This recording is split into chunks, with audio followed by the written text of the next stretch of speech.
My wife didn't come home after the corporate party and texted, "My boss and I had a little fun." The next morning, the boss's wife, a lawyer, and blocked accounts were waiting for her.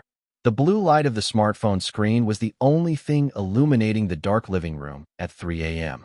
Ethan sat on the leather sofa, staring at the message that had just arrived. It was from his wife, Maya. They had been married for 6 years, a time Ethan spent building a career as a senior forensic accountant while supporting Maya's climb up the corporate ladder at a prestigious marketing firm. The text was short, arrogant, and clearly intended for someone else. Or perhaps, in a moment of drunken spite, it was exactly what she wanted him to see. It read, "The party was amazing. My boss and I had a little fun at the hotel. Don't wait up. Ethan is too boring to notice anyway." Ethan didn't throw the phone. He didn't pace the room.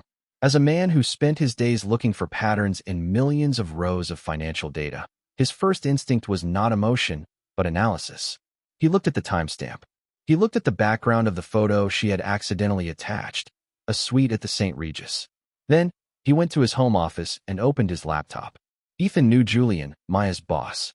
Julian was a man who projected an image of a self-made billionaire, but Ethan's professional curiosity had led him to dig deeper months ago. He knew Julian's firm was built on a foundation of his wife's family money. That wife was Victoria Sterling, one of the most feared divorce attorneys in the city. By 3:30 a.m., Ethan was on the phone. It wasn't a call to Maya. It was a call to Victoria. They had met at a charity gala a year prior and had traded business cards, discussing the intricacies of asset protection. When she answered, her voice was cold and alert. Ethan didn't waste time. He told her exactly where her husband was and offered her something far more valuable than a tip-off. He offered her the digital trail of Julian's special project fund, which Ethan had just discovered was actually a slush fund used to pay for Julian and Maya's secret weekend trips. At 4:15 a.m., Victoria arrived at Ethan's house. She didn't come to cry. She came with a briefcase and a portable scanner. For the next 4 hours, the two professionals worked in a silent, surgical rhythm. Ethan pulled up the joint bank accounts he shared with Maya. He used his legal standing as a co-signer to move every cent into a protected escrow account, citing suspicious activity. He then triggered a freeze order on Maya's corporate credit cards by flagging the hotel suite as an unauthorized business expense.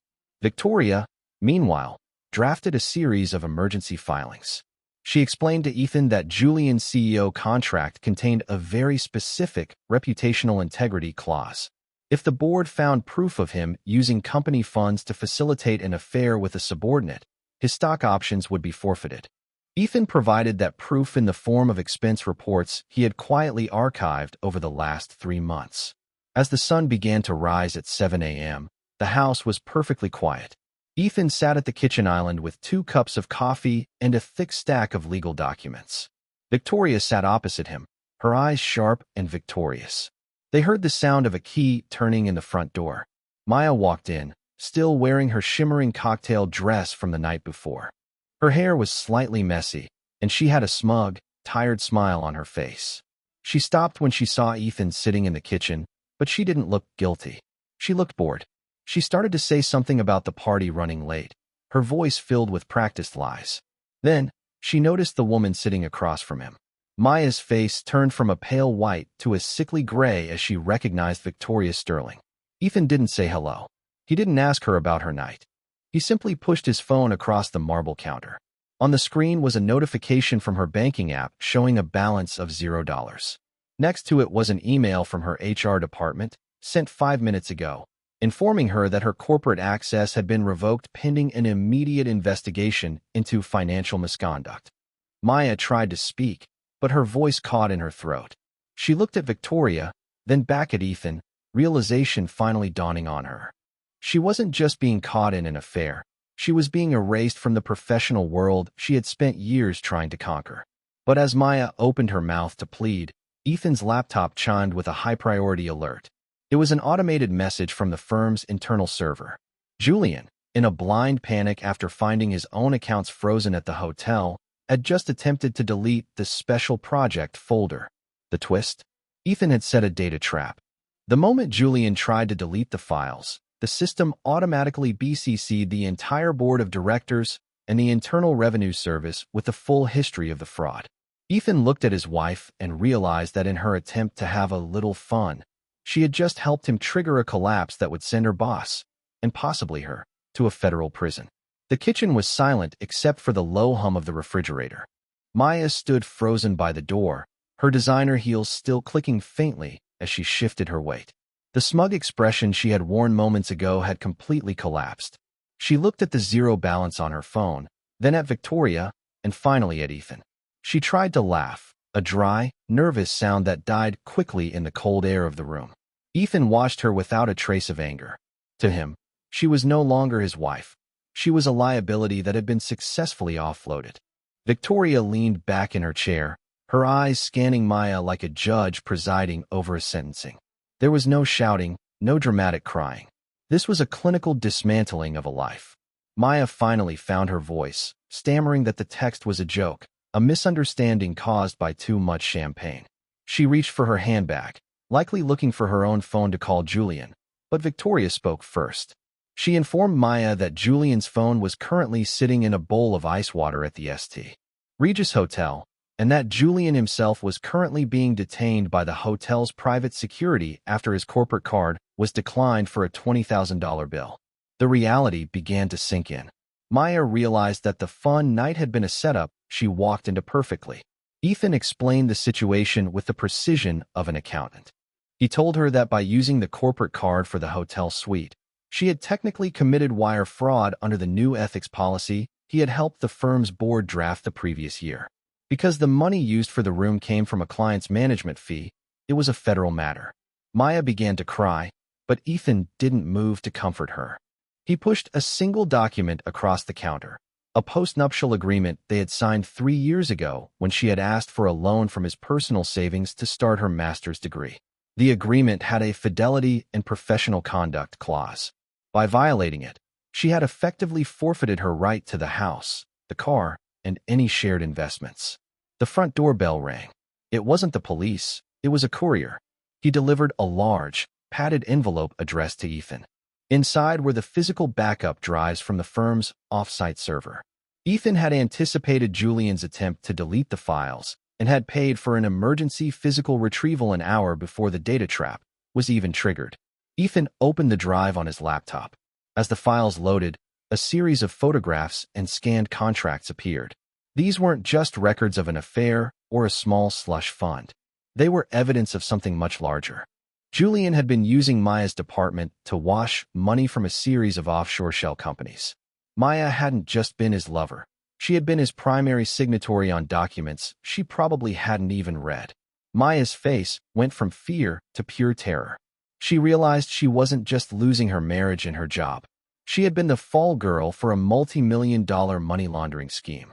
Julian had set her up to be the one whose name was on the most incriminating paperwork. Ethan looked at the screen, then back at Maya. He told her that he had 2 versions of the report ready to send. One version implicated her as a co-conspirator. The other version, supported by the private messages he had recovered, showed her as an unwitting pawn who was being manipulated. Victoria stood up, smoothing her skirt. She told Maya that the mercy version of the report would only be sent if Maya signed a full confession and agreed to testify against Julian in the upcoming divorce and criminal proceedings. Just as Maya reached for the pen, her eyes darted to the window. A dark car had pulled up outside. It wasn't a police car. 2 men in suits Ethan didn't recognize stepped out. They weren't looking at the house. They were looking at the digital signal on their handheld devices. The twist was sharp and sudden. Ethan realized that the special project fund Julian was using wasn't just company money. He had been stealing from a group of private investors who didn't use lawyers to settle their debts. By freezing the accounts and triggering the data trap, Ethan hadn't just alerted the board. He had signaled to a group of very dangerous people that their money was gone. And those people had tracked the last active login of the account directly to Ethan's home office. The tension in the kitchen shifted from legal to visceral. Ethan watched through the blinds as the 2 men approached his front door. They didn't look like corporate lawyers or federal agents. They moved with the quiet, efficient confidence of people used to enforcing private contracts. Ethan realized in an instant that by tracing Julian's money, he had inadvertently opened a door he couldn't easily close. Julian hadn't just been embezzling from the firm. He had been skimming from a high-interest credit line managed by a shadowy private equity group.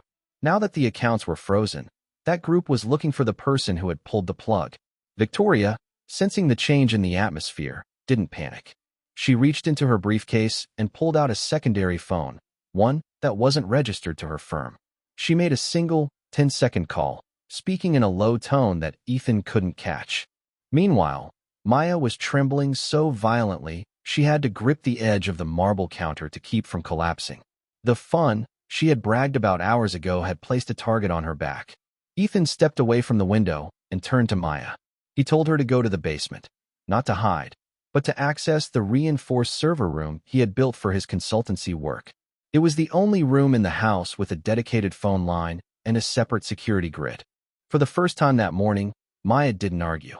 She fled down the stairs, her pride completely extinguished. The doorbell rang. Ethan signaled Victoria to stay in the kitchen while he went to the door. He checked the security camera on his tablet. The men weren't holding weapons, but their hands were empty and visible, a sign of professional intimidation. Ethan opened the door just a few inches, kept the security chain engaged, and spoke with a calm, professional coldness. The lead man didn't waste time with threats. He stated that he represented the investors in Julian's special project fund. He explained that they didn't care about Julian's marriage or the board of directors. They only cared about the $30 million that had vanished into an escrow account registered in Ethan's name 45 minutes ago. He gave Ethan a choice: transfer the funds back to the source account within the hour, or the investors would consider this a personal theft. Ethan didn't flinch. He told the man that the money wasn't in an escrow account anymore. It was currently being processed by the Financial Crimes Enforcement Network. He explained that if anything happened to him or anyone in the house, a dead man's switch would automatically release the private identities of every investor in the fund to the Department of Justice. It was a bluff, mostly, but it was delivered with the absolute certainty of a man who dealt in facts. The man stared at Ethan for a long beat, his eyes cold and calculating. Then his phone buzzed. He looked at the screen, frowned, and nodded to his partner. Without another word, they turned and walked back to the car. Ethan closed the door and leaned his forehead against the wood, his heart finally racing. Victoria walked into the hallway, her phone still in her hand. She told him that she had just called in a favor from a contact in the district attorney's office. A protective detail was 5 minutes away, but they weren't coming for Ethan.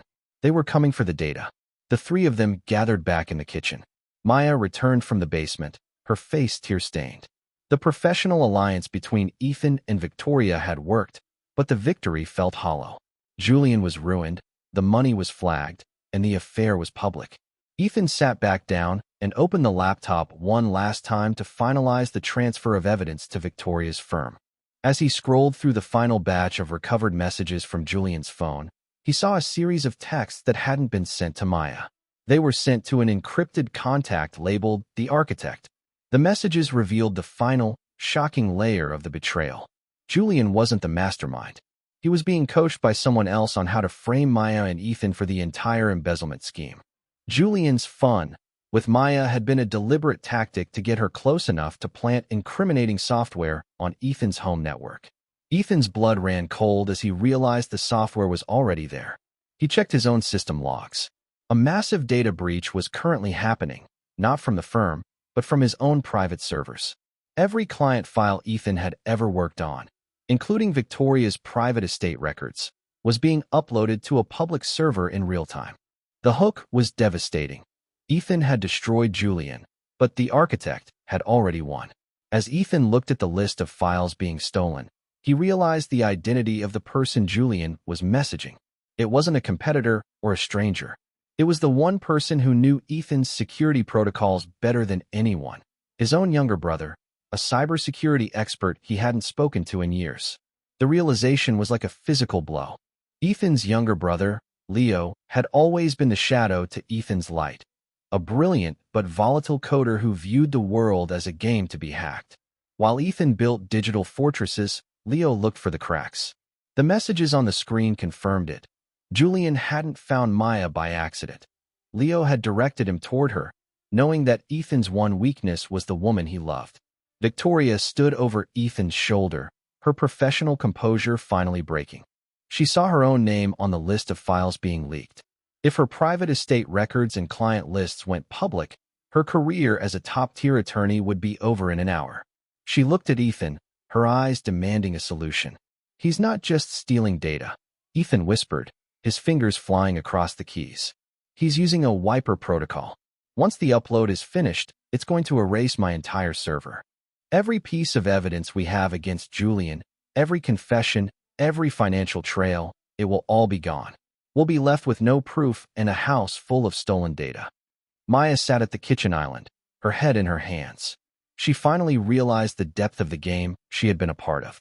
She wasn't a partner or even a lover to Julian. She was a Trojan horse. Julian had used her to get into Ethan's house, and Leo had used Julian to get into Ethan's vault.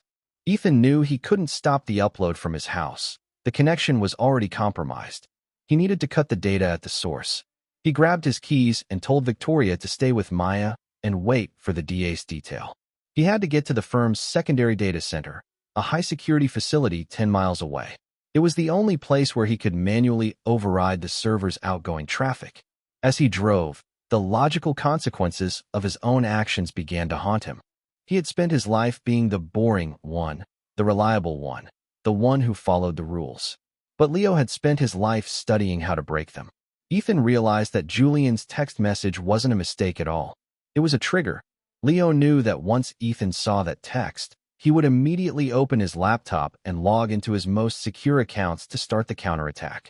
That login was the key Leo needed to bypass the final firewall. Ethan reached the data center just as the rain turned into a torrential downpour. He used his master override card to enter the cooling room, where rows of servers hummed with a low, electric vibration. He found his rack and plugged in his manual console. The progress bar on the leak was at 82%. "Come on, Leo," Ethan muttered, his eyes scanning the lines of code. He didn't try to stop the upload. That was what Leo expected. Instead, Ethan began to inject garbage data into the stream. If he couldn't stop the file transfer, he would fill it with billions of lines of useless code, making the actual stolen files impossible to decrypt. It was a race against time. 88%. 92%. Suddenly, a voice crackled over the intercom system of the data center. It was Leo. He wasn't in the building, but he had hacked the audio feed. "Always the hero, Ethan," Leo's voice echoed through the cold room. "Always protecting the integrity of the system. But you forgot one thing. I don't want the money, and I don't care about Julian. I just wanted to show you that your fortress is made of glass." "You're destroying people's lives, Leo," Ethan shouted at the empty room. "Victoria, the workers at the mill, the clients, they did nothing to you. They're the system you love so much," Leo countered. "And by the way, check the front gate."